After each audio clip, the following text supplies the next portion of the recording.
India രാജ്യം കണ്ട ഒരു മഹത്തായ സമരത്തിനാണ് ഡൽഹിയിൽ സാക്ഷ്യം വഹിച്ചത്. രാജ്യത്ത് വിദ്യാഭ്യാസ മേഖലയെ പൂർണ്ണമായും കാവ്യവൽക്കരിക്കാനും വാണിജ്യവൽക്കരിക്കാനുള്ള ശ്രമമാണ് മോദി ഭരണകൂടം നടത്തുന്നത്. അതിൻ്റെ ഏറ്റവും ഒടുവിലത്തെ ഒരു അനുഭവമായിരുന്നു, അപകടകരമായൊരു സാഹചര്യമായിരുന്നു നീറ്റ് ചോദ്യപേപ്പർ ചോർച്ചയുമായി ബന്ധപ്പെട്ട്. 2024 ചോദ്യപേപ്പർ ചോർച്ച കേരള നിയമസഭയിൽ അന്ന് നിയമസഭാംഗം എന്ന രീതിയിൽ പ്രമേയമായി അവതരിപ്പിച്ച ഒരാൾ കൂടിയാണ്. 2024 തുടങ്ങുന്ന എല്ലാ വർഷങ്ങളിലും നാഷണൽ ടെസ്റ്റിംഗ് ഏജൻസിയുടെ നേതൃത്വം നടക്കുന്ന പരീക്ഷകളെല്ലാം ഇത്തരം ക്രമക്കേടുകൾ വരികയാണ്.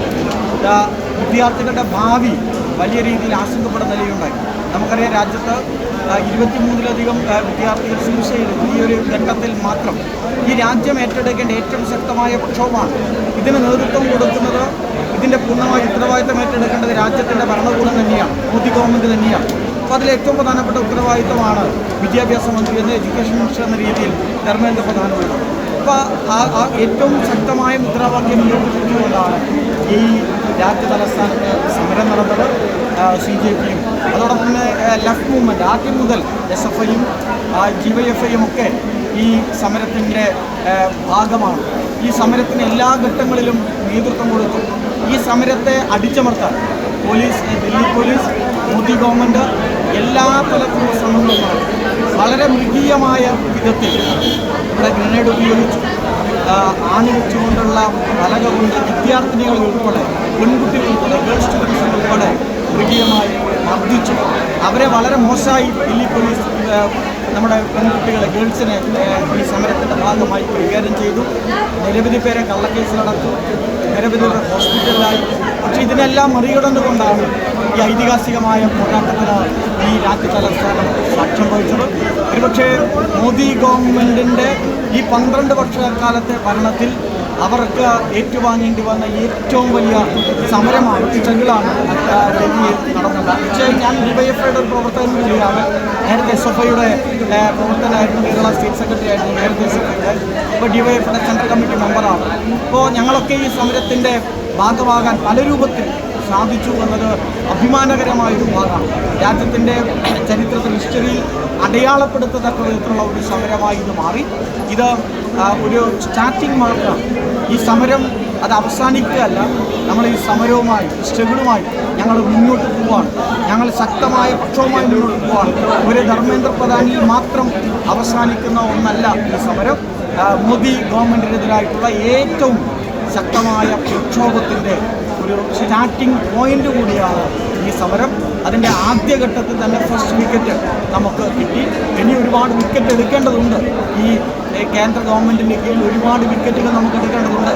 ഈ രാജ്യത്തെ എല്ലാ രൂപത്തിലും തകർക്കുക, യുവാക്കളെ വെല്ലുവിളിക്കുക, കർഷകരെ വെല്ലുവിളിക്കുക, തൊഴിലാളികളെ വെല്ലുവിളിക്കുക, പാവപ്പെട്ടവന് ജീവിക്കാൻ പോലും പറ്റാത്ത ഒരു ഇന്ത്യയായി ഈ രാജ്യത്തെ മാറ്റുകയാണ്.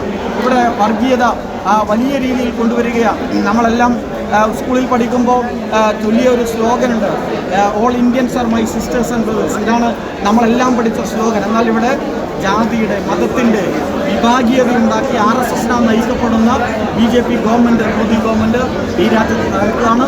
ഇത് ഫസ്റ്റ് വിക്കറ്റാണ്. ഇനിയും ഒരുപാട് വിക്കറ്റുകൾ നമുക്ക് ഈ ഗവൺമെൻറ്റിൻ്റെ ഭാഗമായിട്ട് നമ്മൾ എടുക്കേണ്ടതുണ്ട്. കൂട്ടായ പോരാട്ടത്തിലൂടെ അത് സാധിക്കും എന്ന് തന്നെയാണ് ജന്തർ-മന്ദിറിലെ ഈ സമരം. ഭഗത് സിംഗിനെ ഇവിടെ നാം ഓർമ്മിക്കുന്നുണ്ട്, ചെഗുവേരയെ ഓർമ്മിക്കുന്നുണ്ട്, മഹാത്മാഗാന്ധിയെ നാം ഈ സമരത്തിൻ്റെ ഭാഗമായി ഓർക്കുന്നുണ്ട്.